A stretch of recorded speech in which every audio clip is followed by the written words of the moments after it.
Hello everyone, welcome back to Virtual Sunday School. So to help me tell the story of the Good Shepherd is my friend Marianne. Hey everyone, my name is Marianne and I'm in kindergarten and I'm 5 years old, and with my friends in kindergarten I love to play with them and I love God. There was someone once a long time ago that used to do some wonderful things. Do you know who that person might be? God. And who was God's son? Jesus. So a long time ago, Jesus was on earth. And you know what? So a long time ago, he was here. And his followers asked him who he was. They said, "Who are you?" But you know what he said? He didn't say, "I'm Jesus." He said, God. Yeah, he said, "I am the Good Shepherd." People refer to shepherds as those who take care of what specific animal? Do you know? Sheep. Shepherds take care of sheep. They take care of sheep all the time. Yep, they're the sheep that we're going to use today to tell our story. So and we have goats too. We do. Shepherds take care of sheep. And do you know what they use to take care of their sheep?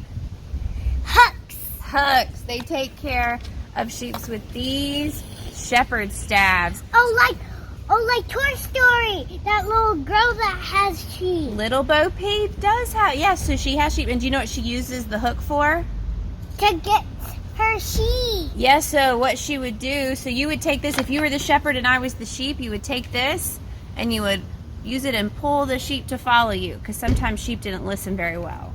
Yeah. Jesus said, "I am the Good Shepherd." So what do you think that means? What do you think that means that Jesus is a shepherd? It's because a lot of people that love sheep are shepherds. That's right. A lot of people that love sheep are shepherds. So who are the sheep? Us. We're the sheep. So who does Jesus love? Us. Jesus loves us. So we are going to use our toys today. We've got a fence here to make a gate. Marianne's gonna go ahead. Yeah, she's gonna put that together, and we're gonna get our story ready to tell you the story of the Good Shepherd. This is gonna be our shepherd for the day. That's God. Yes, exactly. So this is gonna represent Jesus, and Jesus tells a story. People said, "Who are you?" And Jesus said, "I'm the Good Shepherd." So Jesus tells a story. So I'm gonna tell the story with Marianne, and we are going to get started.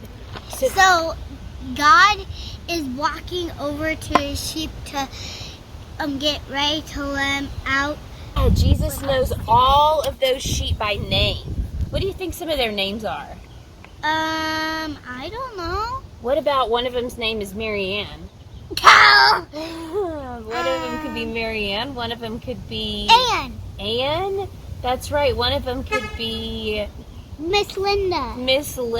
It could be any name. They could have all the names. Bill Hager. Yes, that's right. All the sheep, all of our names are represented here. So Jesus says, Sarah. "I know each one of the sheep by name. When I take the sheep from the sheepfold, they follow me." So Jesus takes the sheep and they start to follow him out. I show them the way to the good grass.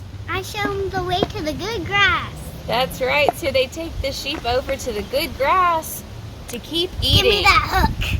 Oh, yeah, that's right. Here's your hook. Oh, gosh. Maybe I need a stick hook. Here's a stick hook you can pretend. Yeah.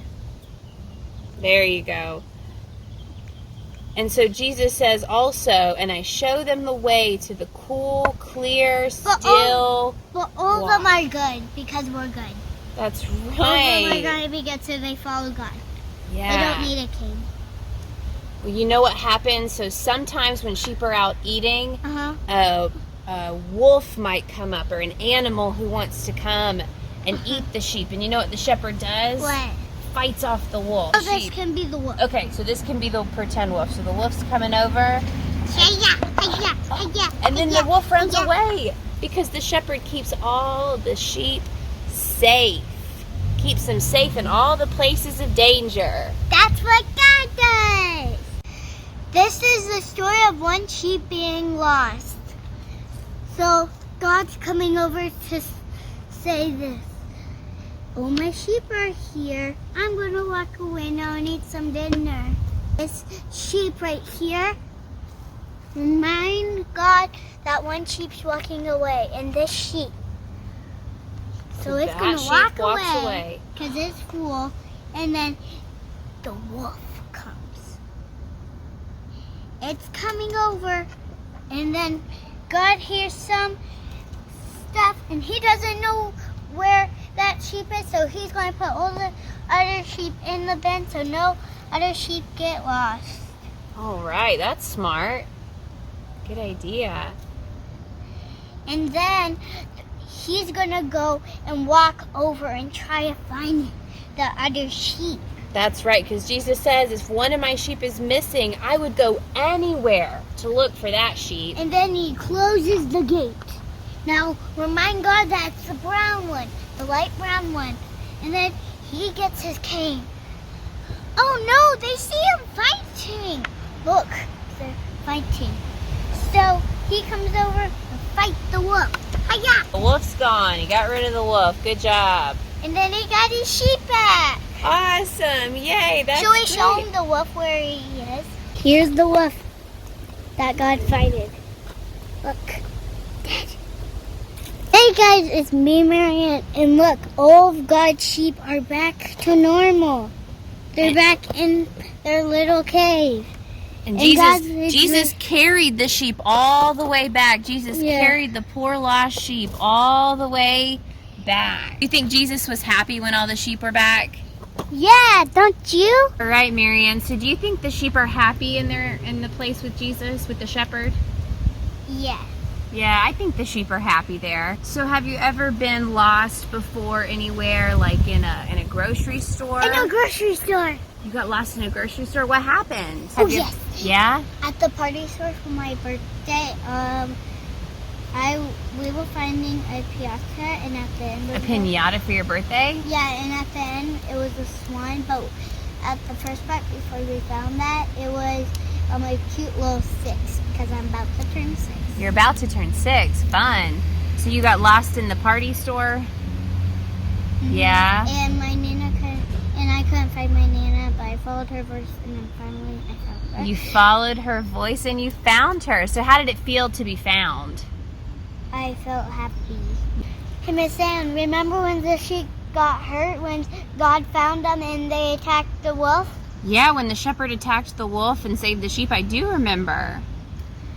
So this one is hurt, right, Miss Ann? Right. Jesus heard the sheep crying.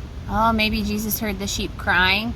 How do you think the sheep felt when Jesus put the sheep on its back and carried it back to safety? It felt good. Yeah, I think it probably felt nice to have Jesus come and, find the sheep, and then the sheep wasn't lost anymore. What do you think about Jesus being a shepherd? Do you think Jesus is a good shepherd?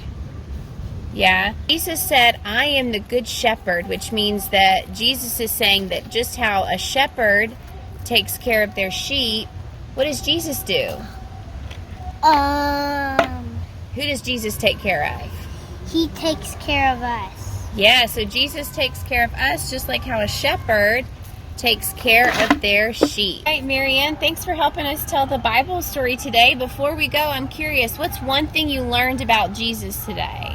That he helps us and he takes care of everyone that is loved and helpful and that we love. Thanks so much, and we'll see everybody next week. Bye-bye. Good morning, everybody. I listened to today's story about the sheep, and you know what I thought?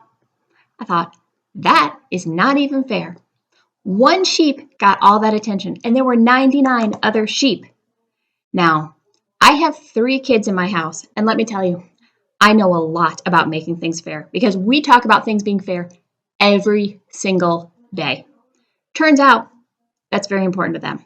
So, I decided I'm going to start a zoo right here in my house, and I'm going to call it the Super Fair Zoo. So, in my zoo, I have an owl and a stingray with a little stingray baby. I have a polar bear with a little polar bear baby, and a cheetah. So these are all the animals in my super fair zoo. And I decided the very first thing I'm going to do is build a habitat, but I want it to be super fair. So I'm going to build a habitat that is just an enclosure that has like nice weather like here. It's going to have some grass, maybe a few shrubs, be kind of 70 degrees or so and sunny. And I'm going to put the cheetah in there, and I'm going to have one just exactly the same, and I'm going to put the polar bear in there, and I'm going to put the stingray in his, just exactly the same, and the owl. And do you know what happened?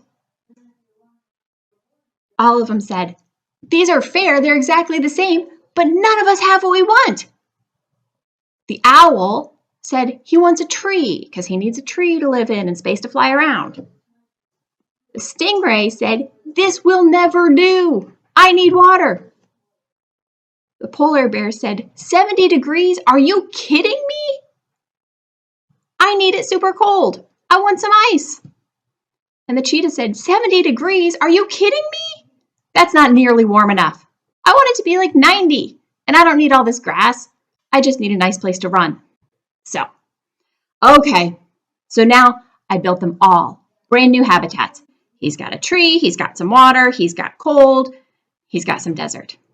So then it was time to feed the animals. So I said, my favorite food, as we talked about last week, is macaroni and cheese. Y'all get macaroni and cheese. Fair. Everybody gets the same thing. And do you know what happened? They were all complaining again. The owl said, I do not care for macaroni and cheese. I like to eat small rodents. Stingray said, macaroni and cheese? Are you kidding me? That's terrible underwater. I need some ocean food. The polar bear said, macaroni and cheese? Are you kidding me? I need some fish. Cheetah said, macaroni and cheese? Are you kidding me? I'd rather have a gazelle. Well, so now I have to give everybody different food. Do you know what occurred to me? I might have all these animals in my zoo, but if I want to be fair to them, I need to give them all a habitat that adjusts for their body. So he needs something watery he can swim in for his little stingray baby. He needs a place where he can go into a tree and have a little burrow at night, but can fly around as well. He just needs it much, much colder. And he needs it much warmer and flatter. Same thing when it came for something to eat. They didn't all want the same food. In order to be fair, I needed to give them all the food that their bodies needed. Might have been ocean food, or fish, or a gazelle, or little rodents. So it turns out I kind of understand the story a little bit better. I don't need everything to be exactly the same to be fair. I need to give everybody what they need. We kind of do it that way at my house too. My kids are 8 years old, and 11 years old, and 13 years old. They don't all have the same bedtime. They don't all eat the same amount of food. I would not ask my 8-year-old to eat as much food as my 13-year-old. And I would not ask my 13-year-old to have the same bedtime as my 8-year-old. So fair around our house means that everybody gets what they need. So when I thought about that, I thought, if one sheep is lost, maybe he did need more attention. Maybe he needed to be found. You wouldn't go look for something that's not lost. So it made a little more sense to me. If you want to do something this week, try to find some stuffed animals around your house. See if you can find something super fair. See if you can find something that's fair for everybody. I'll see you next week. Bye-bye.